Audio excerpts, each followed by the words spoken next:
All right, hey guys, tonight we got a special treat. Got the Garand Thumb Onward Research chest rig, which is their Recce rig, and then their Dangler, the Simp pouch. I did not realize just how unique the Simp pouch was from when I briefly looked at the website. This is a new, one of the most unique danglers that I've seen. It doesn't do anything crazy extreme. It's just a unique shape, which hopefully I can portray well to you guys. And it's got a very unique zipper geometry to it. It's also tiny.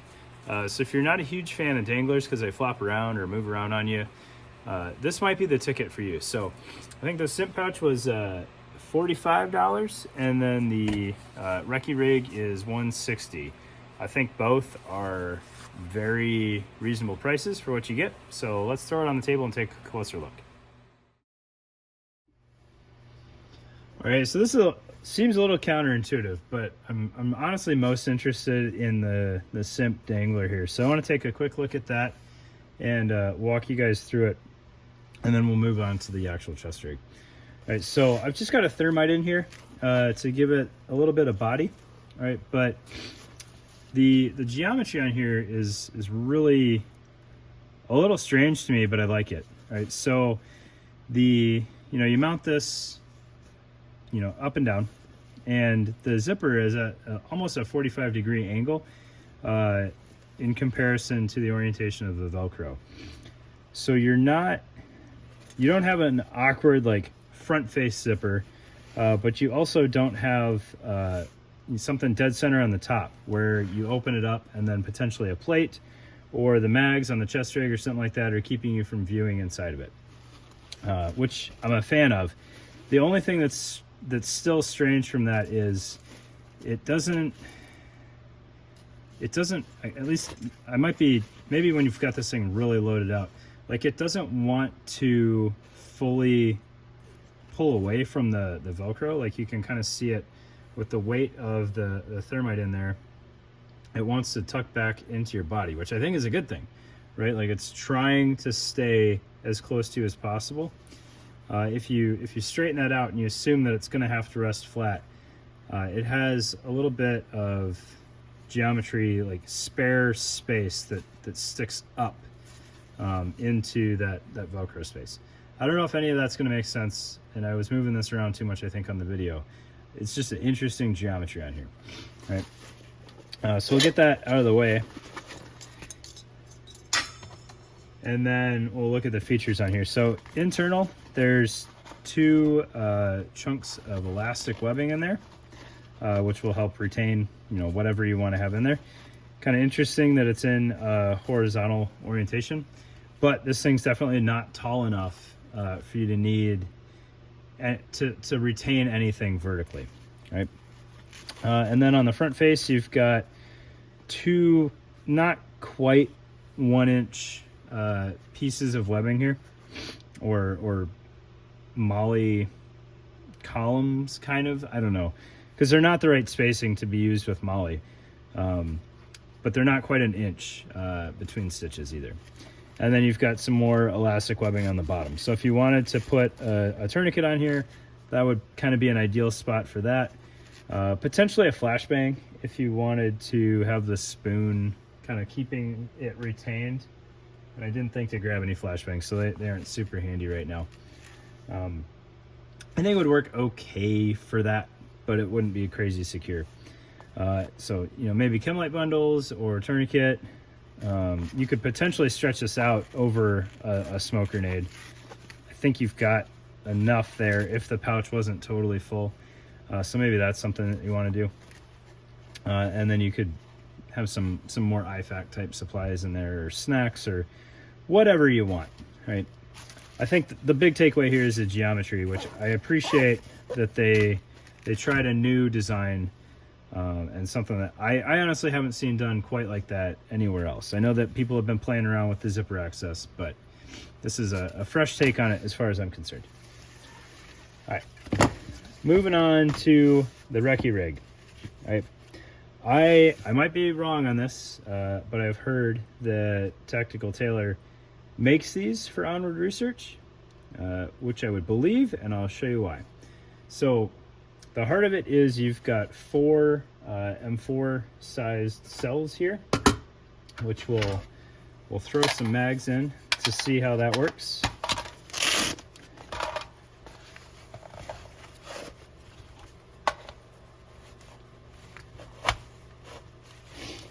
All right, so two M4 mags seems to fit pretty well. Those are Stanags.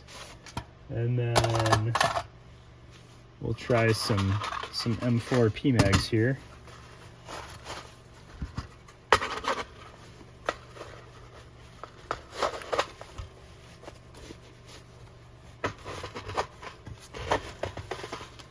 Those seem to fit pretty well in spite of the base plates on there.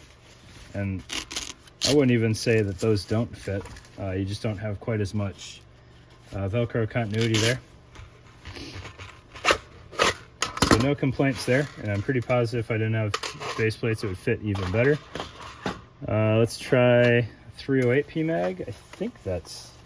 I believe it's marketed to fit these if we just use one of them. I'm doing this upside down. Yeah, fits that nicely. We'll do one beside it just to make sure there's nothing goofy going on there.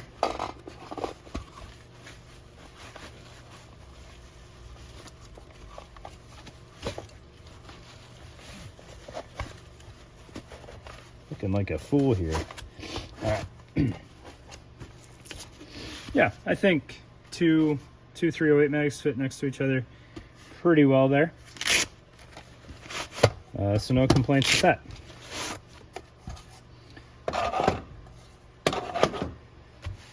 So you got the 4 cells, and you know what? While we're here, we'll try 152 just to see how their retention is on that.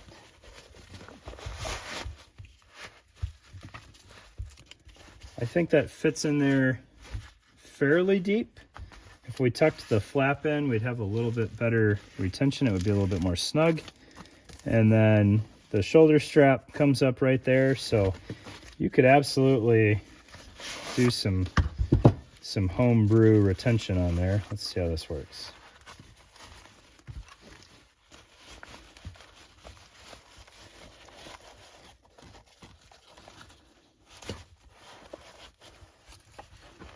And obviously you have Molly beside this, so if you weren't feeling that setup, you could use the Molly for a radio pouch. But I think if you really wanted to or you needed to, I think you could make that work. The non-GPS 152s would probably fit in there better, or if I flip that around so it's not riding right on the buckle. I don't think you'd have any issues with that if you wanted like 6 mags and a radio.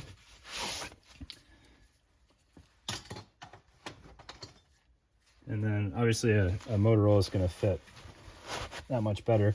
Motorola fits nice and deep in there. You could probably even use the flap on that. If you had one of Will's cattail antennas coming out of there, that would work out really well. And then I think you got enough slack in there that you get the side push-to-talk mounted up just fine. All right. So your four mag cells there. Works out well. The reason why I suspect or agree with what I was told that this was Tactical Tailor making this is it has that black lining on the pouches. I don't know why that's there. I've never been a huge fan of it. There's nothing wrong with it. I just find it an odd material. Like if you wanted to reinforce this, I think webbing would work just as well. I'm not sure. I might be missing something with that material. So if any of you guys know kind of why that's there, let me know.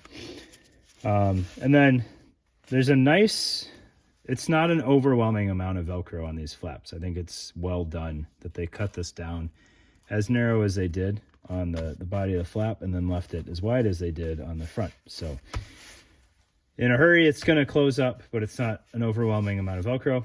You got decent pull tabs on each cell. And then on each side, you've got 2 columns of PALS or Molly webbing. Right? Let's get these flaps tighten up as much as we can here so you can see the harness a little better. I think the shoulder harness is very well done. It is an H harness, which obviously is taking us down the correct path. All your webbing has Velcro one wrap keepers on it. And then the harness itself is side release buckles. So if you wanted to use it as a placard, you could. You've got some webbing loops here so that you can do some comms routing or hydration routing or whatever you want. And then this is actually a fixed, it looks fixed, a fixed horizontal loop here. So if you needed to clip in a push to talk right there, you could. If you wanted it, if you had your alligator clip horizontal, if you got vertical, obviously you could use any of these. You can do the same thing down here. There's just not quite as much slack on these middle ones. This one, I think you could get an alligator clip through with no problem. This one might be a little snug. And then you've got some sewn in one wrap going up the shoulder strap, which is a very nice touch for your additional cable routing and whatnot. At the back of the harness, you've got the Velcro there for whatever you want to put there. I've missed this on some other recent reviews. The old Eagle rigs, this was 2 pieces that joined in the middle, so you could spread it out if you wanted to. A lot of H harnesses these days are just fixed, so if that feature was something that you really enjoyed back in the day, I don't think too many people are doing it anymore. I feel like you're already wide enough at that point, especially if you're doing an H harness, that you shouldn't run into any issues unless you're an absolute giant human being. And then on the back side of this, you've got your big old piece of reinforced loop here to help cancel out that Velcro, which will also allow you to mount your dangler. And up top here, you have a reasonably sized mount pocket. It does run off into the sides of the rig. Oh my gosh, it goes all the way to the side of the rig, which is almost excessive. So you have kind of a narrow opening, actually, with a good chance of losing some stuff. It's interesting that they didn't close that up there with a stitch or something, or have this be like a separate access over here. I don't know if you could play with that super well. Like if you had a signal panel, you might be able to tuck it over here, and then kind of finagle a map around the other corner. I'm not sure how well that would work. But if you're using this for a map, like you're gonna have to figure out, do you want to get it all the way past the Velcro so that you can secure it and keep that completely tucked away? Or do you want to kind of fold it just to this opening and have some left standing up so that you can access it easier?